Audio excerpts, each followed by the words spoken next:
할렐루야. 오늘도 변함없이 새벽 묵상으로 함께 하시는 여러분 한 분 한 분을 예수님의 이름으로 축복합니다. 오늘 우리가 함께 묵상할 말씀은 어제에 이어서 시편 85편 말씀입니다. 시편 85편 1절에서 13절까지의 말씀인데 말씀 봉독은 1절에서 7절까지만 제가 하도록 하겠습니다. 여호와여, 주께서 주의 땅에 은혜를 베푸사 야곱의 포로된 자들이 돌아오게 하셨으며 주의 백성의 죄악을 사하시고 그들의 모든 죄를 덮으셨나이다. 셀라. 주의 모든 분노를 거두시며 주의 진노를 돌이키셨나이다.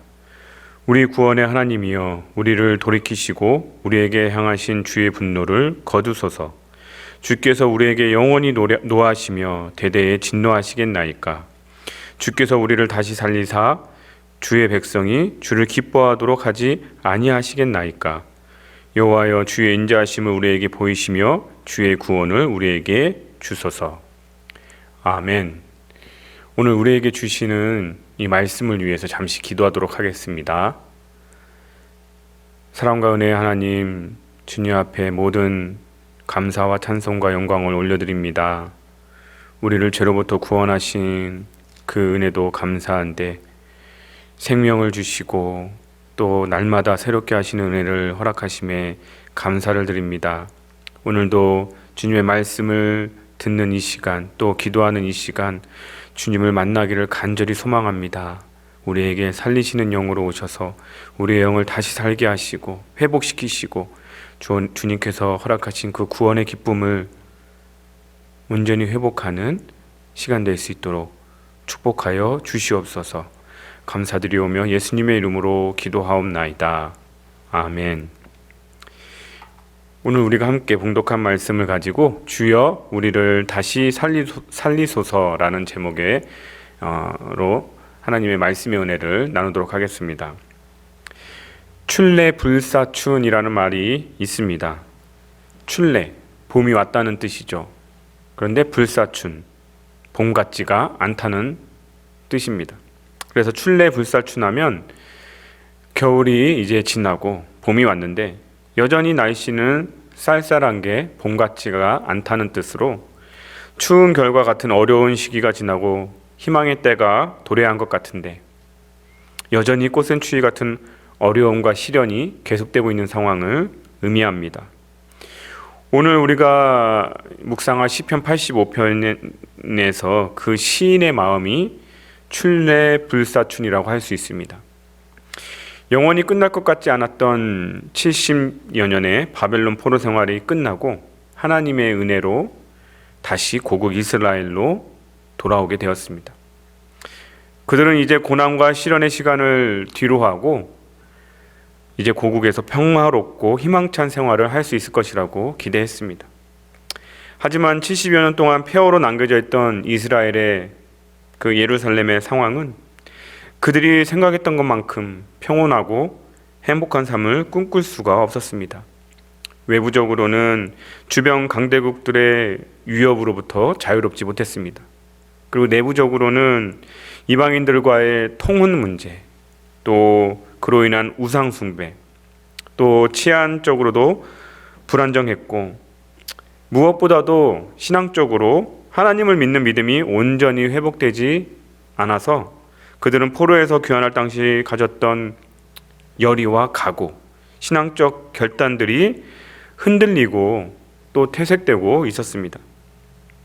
이런 상황에서 오늘 시편 85편의 시인은 다시 한번 하나님의 구속하신 그 은혜에 감사하며 다시 살리시는, 다시 새롭게 하시는 은총을 간구하며 온전한 회복과 구원의 역사를 소망하고 있습니다. 오늘 시편은 크게 세 부분으로 나눌 수가 있습니다. 1절에서 3절은 과거에 하나님께서 베푸신 용서와 구원에 대한 감사를 노래하고요. 4절에서 7절은 지금 현재 다시 한번 용서와 그 회복을 하나님께 간구합니다. 마지막으로 8절에서 13절은 이제 온전히 완성될 그 하나님의 나라에서 누리게 될 축복들을 소망하고 있습니다. 저는 오늘 시편 85편을 함께 살펴보면서 이 시편 85편의 내용이 바로 이 시대를 살아가는 우리 그리스도인들의 상황과 동일하다는 것을 함께 나누고 싶습니다. 먼저 시인은 1절에서 3절에서 보시면 하나님께서 은혜를 베푸셔서 바벨론 포로로부터 사로잡혀 갔던 그 당시로부터 다시 그들의 죄를 사하시고 본국으로 돌아오게 하신 그 하나님의 은혜에 감사하고 있습니다. 1, 2절을 다시 보시면요. 여호와여 주께서 주의 땅에 은혜를 베푸사 야곱의 포로된 자들이 돌아오게 하셨으며 주의 백성의 죄악을 사하시고 그들의 모든 죄를 덮으셨나이다 라고 고백합니다. 이스라엘이 바벨론 포로로부터 돌아오게 된 것은 그야말로 전적으로 하나님의 은혜였습니다.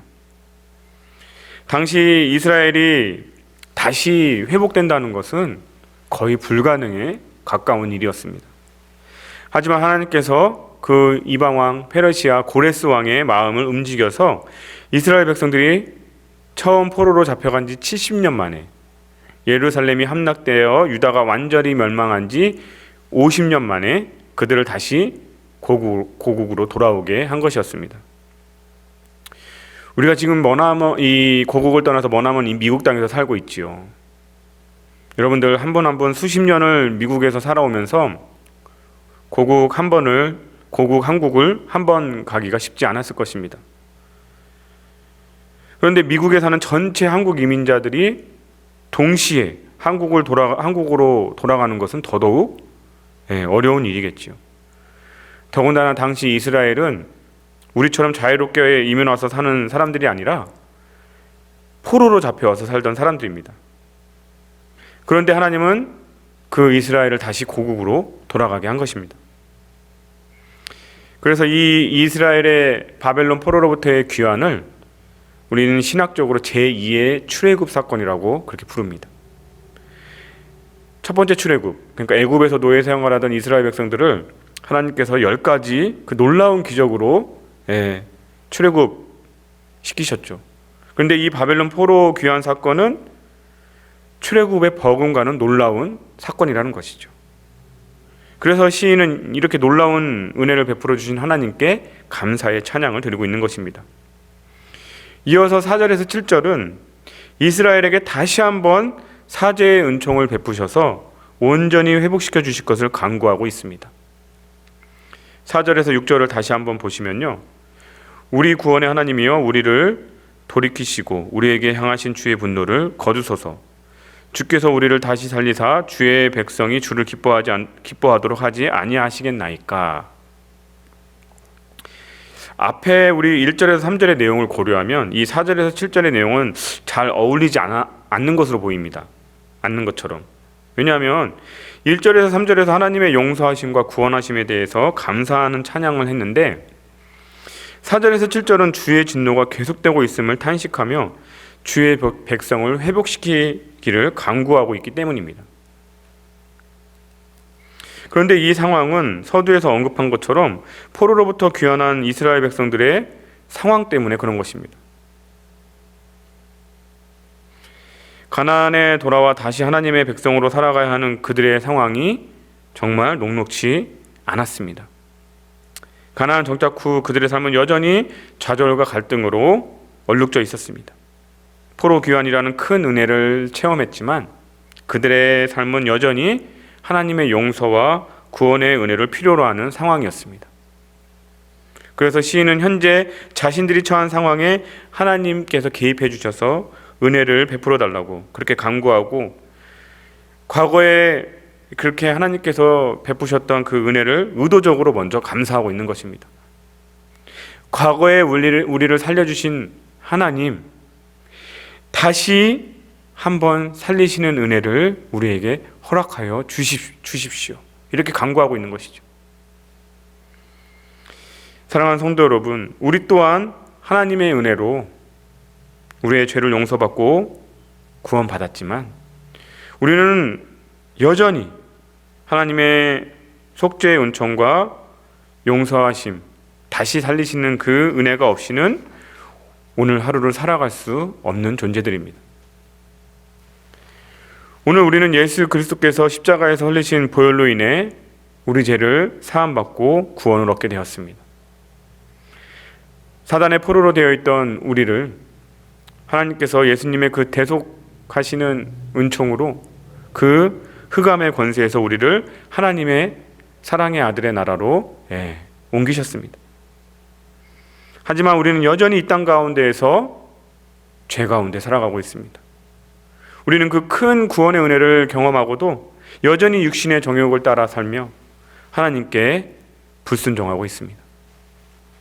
그러기에 우리는 매일매일 주님께 회개하며 다시 살리시는 그 은혜를, 다시 살게 하시는 그 은혜를 간구해야 하는 것입니다. 우리의 구원은 아직 온전히 완성된 것이 아니기 때문입니다. 예수님께서 이 땅에 다시 오시는 날 우리의 구원이 완성되는 것이죠. 그래서 우리는 이미 이 땅에 임한 하나님의 나라를 살아가지만 또한 아직 온전히 완성되지 않은 그 하나님 나라를 소망하며 살아가고 있는 것입니다. 이미와 아직. 이게 신학적으로 한 번쯤은 들어보셨을 텐데 already but not yet.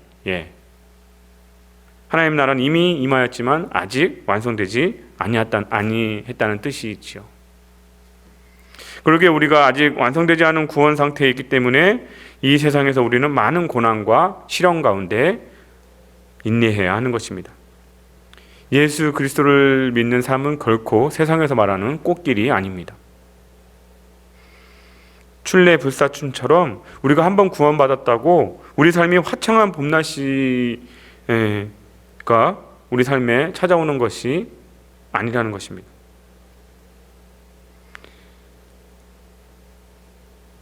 예수님을 믿으면 기쁘고 행복한 날만 있을 줄 알지만 믿음을 지키며 이 땅에서 살아가는 삶이 결코 쉬운 일이 아니라는 것을 우리는 현실의 삶에서 다 경험하고 있습니다.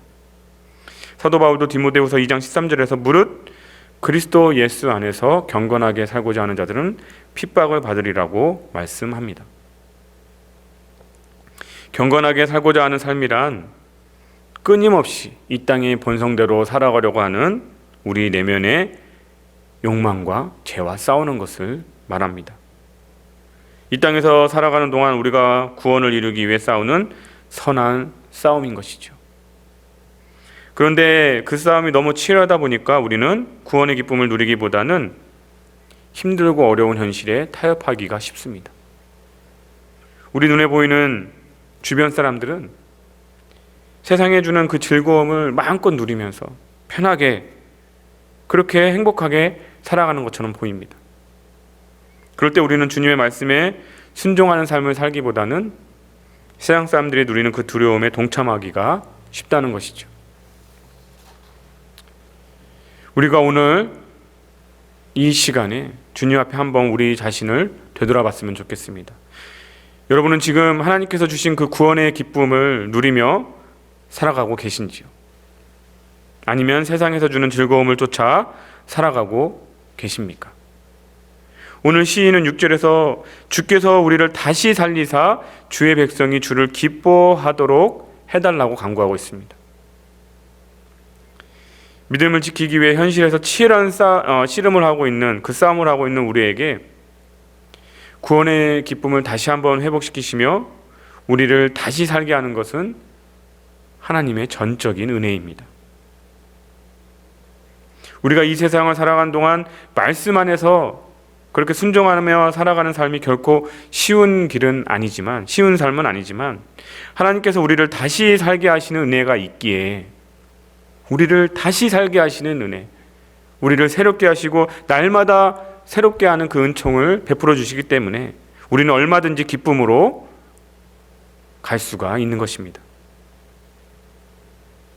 그러기에 우리는 이 새벽에 이 아침에 주님의 말씀을 묵상하며 새롭게 하시는 은총을 간구하는 것처럼 날마다 주님의 말씀을 묵상하고 기도 가운데 주님께서 성령의 임재로 내려주시는 그 다시 살게 하시는 은혜를 간구해야 하는 것입니다.